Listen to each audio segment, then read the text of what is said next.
प्रश्नों को दोस्तों इस वीडियो में शामिल किया हूँ। और दोस्तों इन सभी प्रश्नों को सॉल्व करने के लिए इस वीडियो में आपको बहुत ही आसान ट्रिक बताऊंगा, जिसकी सहायता से दोस्तों आप इन सभी प्रश्नों को बिना पेन उठाए सॉल्व करेंगे मात्र कुछ ही सेकंड में। तो आइए दोस्तों देखते हैं रीजनिंग के टॉप 5 क्वेश्चन।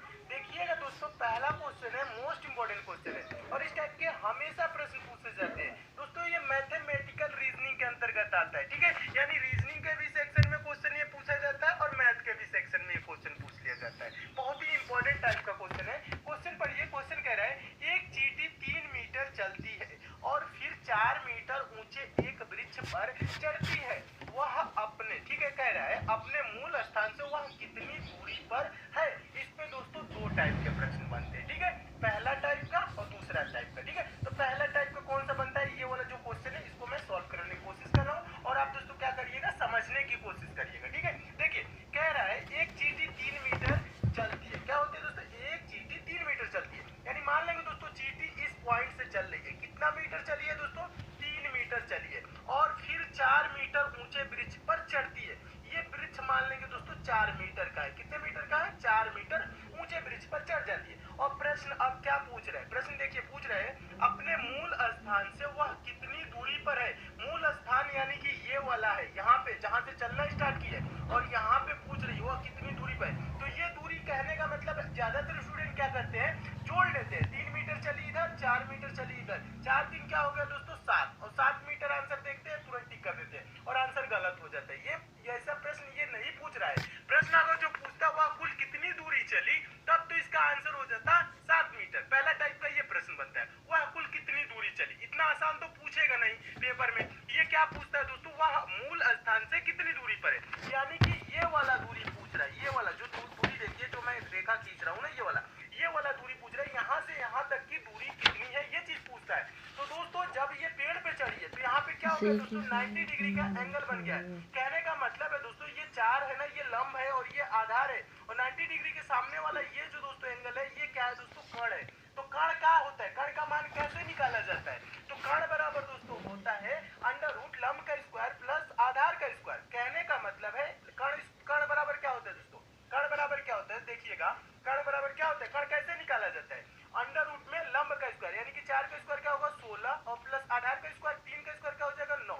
16 9 दोस्तों क्या हो जाएगा, 16 9 25 हो जाएगा। अंडर रूट 25 का मान क्या होता है दोस्तों, 25 का मान होता है 5। तो ये दूरी क्या हो जाएगी दोस्तों, 5 मीटर हो जाएगी। समझने की कोशिश कीजिएगा, ये दूरी क्या हो जाएगी दोस्तों, 5 मीटर हो जाएगी। और 5 मीटर किस ऑप्शन में दिया है, ऑप्शन नंबर पहले में दिया है। तो आपका ऑप्शन नंबर पहले क्या हो जाएगा, सही हो जाएगा। तो मैं उम्मीद करता हूं दोस्तों आप इस प्रश्न को अच्छे से समझ गए होंगे। एक बार और समझाने की कोशिश करूं, समझिएगा। इसके लिए पेन उठाने की भी जरूरत नहीं होती है। कैसे सॉल्व किया जाता है, 3 मीटर चली है फिर 4 मीटर ऊंचे वृक्ष पर चढ़ गई है और ये दूरी पूछ रहा है 3 ये 4।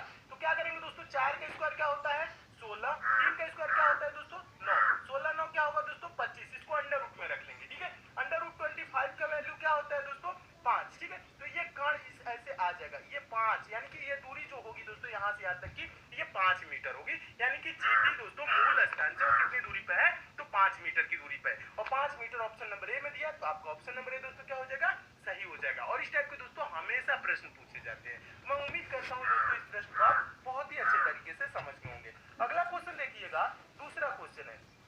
दूसरा क्वेश्चन आपका सीरीज से, ये भी इंपॉर्टेंट क्वेश्चन है, ये भी पूछा गया क्वेश्चन है। देखिए प्रश्न है नीचे दी गई श्रृंखला में प्रश्न चिन्ह के स्थान पर कौन सी संख्या आएगी। प्रश्न चिन्ह है कहाँ, देखिए प्रश्न चिन्ह यहाँ श्रृंखला में दिया गया है और यहीं पे पूछ रहा है कि कौन सी संख्या आएगी।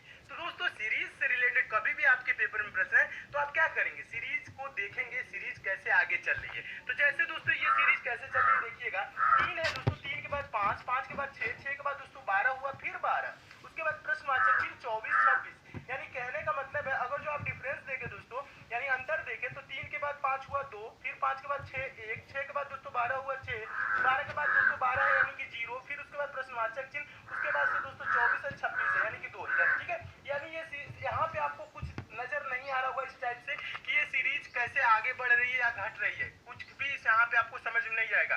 यहाँ पे देखेंगे दोस्तों 2 1 6 0 ऐसे कोई कुछ भी नहीं समझ में आ रहा है। जब इस टाइप से आपके सीरीज सामने आ जाए और दिखे कुछ भी जब समझ में ना आए, तब क्या किया जाता है दोस्तों, देखिएगा तब किया जाता है हम एक एक संख्या को छोड़ के सीरीज को सॉल्व करते हैं। कहने का मतलब है 3 के बाद दोस्तों हम 5 छोड़ देंगे 6, ठीक है, 6 के बाद दोस्तों 12 छोड़ ये वाला 12 लेंगे।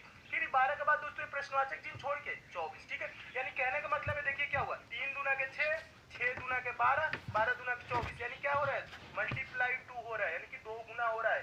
3 दूना के 6, 6 दूना के 12, 12 दूना के 24, ठीक है। अब देखिए अब क्या करेंगे, दूसरा जो बचा है बीच वाला, उसे हम लेके चलेंगे। कहने का मतलब है 5 के बाद दोस्तों 12 हुआ, यानी क्या हुआ है दोस्तों, 5 के बाद 12, यानी कि यहाँ पे मल्टीप्लाई नहीं हो रहा है, जुड़ा है। कितना जुड़ा है दोस्तों, 5 में 7 जोड़ेंगे तो 12 हो जाएगा, यानी 7 जुड़ा है। 12 के बाद दोस्तों क्या होगा, इसमें भी 7 अगर जो जोड़ दे तो यहाँ पे दोस्तों क्या हो जाएगा, 19 हो जाएगा। और 19 के बाद दोस्तों 7 जोड़ दे तो क्या हो जाएगा दोस्तों, 26 हो जाएगा। और 26 यहाँ पे दिया हुआ है, तो यहाँ पे प्रश्नवाचक चिन्ह पे भारी जाने वाली संख्या क्या हो जाएगी, 19 हो जाएगा। और 19 किस ऑप्शन में दिया है, तो ऑप्शन नंबर पहले में दिया है, तो आपका ऑप्शन नंबर पहले दोस्तों क्या हो जाएगा, सही हो जाएगा। तो इस टाइप से सीरीज आपको एकदम अच्छे से समझ में आ गई होगी, और ये सीरीज कैसे चली है पूरा आपको क्लियर हो गया होगा। तो मैं उम्मीद करता हूँ दोस्तों आप इस प्रश्न को बहुत ही अच्छे तरीके से समझ गए होंगे। क्या किया जाता है दोस्तों, जब सीरीज न समझ में आए तो एक एक संख्या को छोड़ के सॉल्व किया जाता है, तब सीरीज समझ में आने लगती है, ठीक है। और इसका आंसर क्या हो जाएगा, 19 हो जाएगा। नेक्स्ट क्वेश्चन देखिएगा, तीसरा क्वेश्चन। और दोस्तों मैं आपको बता दूं, प्रश्न सॉल्व करने से पहले क्या किया करिए, वीडियो को पॉज कर दिया करिए, अपने आप से भी सॉल्व करने की कोशिश किया करिए, ठीक है। अपने आप से सॉल्व करने की कोशिश करेंगे तो आपके अंदर सोचने समझने की शक्ति विकसित होगी, तो आप पेपर में क्या होगा, आपको हिचकिचाहट नहीं होगी, हेजिटेशन नहीं होगी, आप प्रश्नों को पेपर में भी अच्छे से सॉल्व करने लगेंगे। तो अपने आप से भी सॉल्व करने की कोशिश किया करिए, बुक से भी प्रैक्टिस किया करिए, ठीक है। देखिए तीसरा क्वेश्चन बहुत ही इंपॉर्टेंट है, और आपको प्रश्न दोस्तों अच्छे लग रहे हैं तो वीडियो को अभी लाइक कर दीजिए, और ज्यादा से ज्यादा आप दोस्तों शेयर किया करिए। लाइक शेयर करते हैं तो दोस्तों हमें मोटिवेशन मिलता है कि आपको वीडियो पसंद आ रही है, और किसी टॉपिक पर आप विशेष रूप से कमजोर है तो उस टॉपिक का नाम यानी चैप्टर का नाम भी कमेंट कर देंगे, तो भी चैप्टर में बहुत जल्द कंप्लीट करा दूंगा, ठीक है। देखिए तीसरा क्वेश्चन है, नीचे दी गई प्रश्न का सही वेन आरेख बताएं। वेन डायग्राम बनाना है, किसका, घोड़ा बंदर बाघ, ठीक है। दोस्तों वेन डायग्राम से रिलेटेड आपके पेपर में कभी भी प्रश्न आएगा तो आपको ये करना क्या होता है, वेन डायग्राम से रिलेटेड जो शब्द दिए जाते हैं, यानी जिसके बीच आपको वेन डायग्राम बनाना होता है, जैसे इसमें घोड़ा दिया है, बंदर दिया है, बाघ, इसके बीच दोस्तों हम देखते हैं कि संबंध कैसा है, एक दूसरे के बीच ये एक दूसरे से कैसे संबंधित है, बस ये चीज पता लगा लेंगे तो इसका आंसर भी आप दे लेंगे, ठीक है। तो देखिए घोड़ा क्या होता है दोस्तों, बंदर क्या होता है, बाघ क्या होता है। देखिए और ज्यादातर स्टूडेंट क्या सोचते हैं, देखिए बड़ा छोटा सोचने लगते हैं, यानी कि घोड़ा बड़ा होता है, उसके अंदर क्या कर लेते हैं दोस्तों, बाघ को कर लेते हैं, उसके बाद बंदर कर लेते हैं, ऐसे वेन डायग्राम नहीं, ये आपको बड़ा छोटा नहीं पूछ रहा है, वेन आरेख पूछ रहा है, यानी कि वेन डायग्राम पूछ रहा है, यानी इसके बीच संबंध पूछ रहा है, तो इसका इमेज ऐसे नहीं होगा, ऐसे गलत हो जाएगा। देखिए ये घोड़ा क्या होता है, बंदर क्या होता है, बाघ क्या होता है। घोड़ा दोस्तों एक जानवर होता है, बंदर भी एक जानवर होता है, और बाघ भी क्या होता है दोस्तों, एक जानवर होता है, ठीक है। और ये सब अलग अलग होते हैं, इनमें किसी प्रकार का रिलेशन नहीं होता है, यानी संबंध नहीं होता है।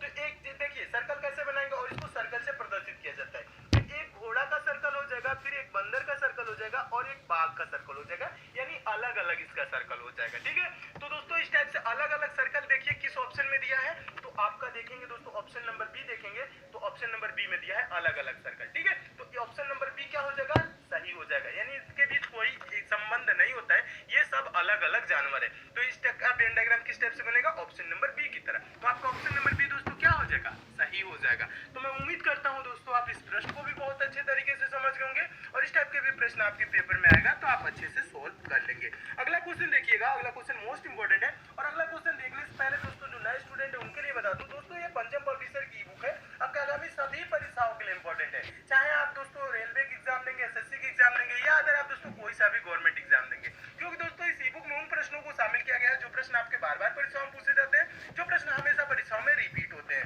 दोस्तों इस ई बुक में आपको 10 प्रैक्टिस सेट मिल जाएगा, प्लस 10 वन लाइनर सेट मिल जाएगा। वन लाइनर सेट कहने का मतलब है दोस्तों एक लाइन में क्वेश्चन, दूसरी लाइन में आंसर। इससे क्या होगा दोस्तों, आप कम समय में ज्यादा से ज्यादा क्वेश्चन को प्रिपेयर कर लेंगे।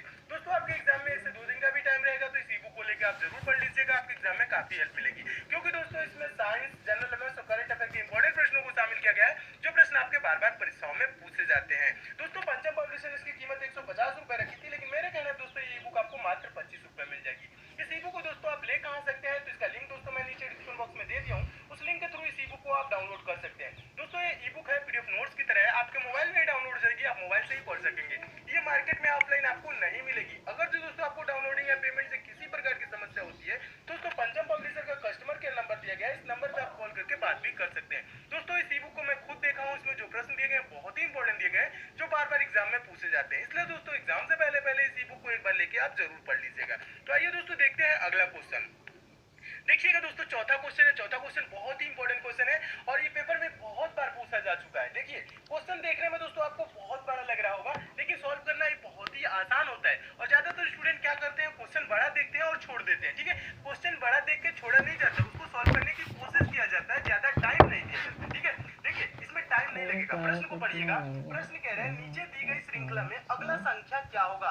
यानी ये श्रृंखला दी गई है दोस्तों और इसमें पूछ रहा है कि यहाँ प्रश्नवाचक चिन्ह है, यानी कि यहाँ पे कौन सी संख्या आएगी। तो इसके लिए क्या करेंगे दोस्तों, सीरीज के संख्याओं को ध्यान से देखेंगे, सीरीज कैसे आगे चल रही है। कहने का मतलब इसमें देखिए पहले में क्या दिया है 58965423 उसके बाद दोस्तों है 89654237, उसके बाद है 896542 उसके बाद दोस्तों है 965423, उसके बाद प्रश्नवाचक चिन्ह। ठीक है, ये दिया है। तो इसमें आप थोड़ा सा अगर दोस्तों थोड़ा सा दिमाग लगाएंगे, ध्यान लगाएंगे, तो क्या होगा दोस्तों, ध्यान से देखेंगे तो आपको दिख जाएगा। ठीक है, क्या दिख जाएगा, यानी ये जो श्रृंखला है, ये जो पहला वाला संख्या है, ठीक है, अगर जो ध्यान से देखो उसके बाद दूसरे वाले में क्या हुआ है, यहाँ पे दोस्तों जो यहाँ पे आपको 5 दिख रहा है ना, ये वाला 5 पहला वाला संख्या इसमें काट दिया है। तो यानी दूसरे में क्या किया है, 5 को नहीं लिखा है, 5 को नहीं लिखा है, 8 से स्टार्ट किया है और यहाँ तक लिखा है 8 9, देखिए लिखा है ना 89654237, ये लिखा है ना 89654237, ये चीज लिखा हुआ है। ठीक है, अब आगे क्या किया है दोस्तों, आगे देखिएगा,